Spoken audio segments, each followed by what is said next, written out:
bwana, nyota wa Brazil anayefahamika kwa jina la Joao Pedro amefunguka baada ya jina lake kutotajwa kwenye kikosi cha nchi ya Brazil kutotajwa kwenda kushiriki kwenye fainali za kombe la dunia. Joao Pedro ambaye alikuwa akiwa na uhakika mkubwa kabisa wa kushiriki au kwenda katika fainali hizo, amesema maneno yafuatayo kwamba analazimika kukubali matukio haya ingawa inauma. Anasema, nilijaribu kutoa kila kilicho bora wakati wote, lakini haikuwezekana kutimiza ndoto hii. Lakini anaendelea kwa kusema furaha na masikitiko ni sehemu ya mpira, lakini sasa nitakuwa shabiki namba 1 nikiombea nchi yangu ikachukue ubingwa wa 6. Hata hivyo, kocha mkuu wa timu hiyo Carlo Ancelotti amekiri kusikitishwa na uamuzi huo mgumu, kwamba anaendelea kusema kwamba anamonea huruma Joao Pedro kwa kukosa kushiriki katika michuano hiyo. Huyo ni kocha wa timu ya Brazil anayefahamika kwa jina la Carlo Ancelotti, ambaye anaendelea kusema, lakini kocha anaendelea kwa kusema kwamba anamonea huruma sana Joao Pedro kwa msimu aliokuwa nao. Alistahili kwenda kushiriki katika kombe la dunia, lakini ushindani mkubwa mno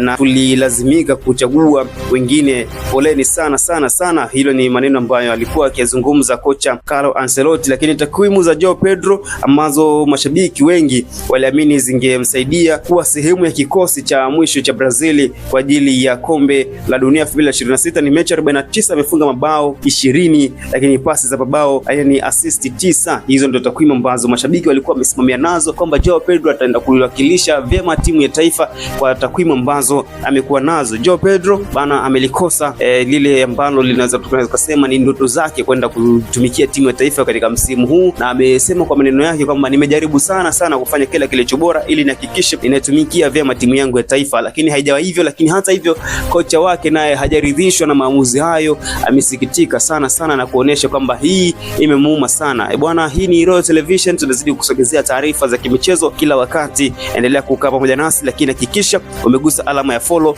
pale TikTok pamoja na Instagram Emmanuel Pasco, lakini YouTube hakikisha basi umegusa alama ya subscribe. Jina langu ni Emmanuel Pasco, mwenyeji katika ofisi za FIFA. Hadi wakati mwingine, bye bye.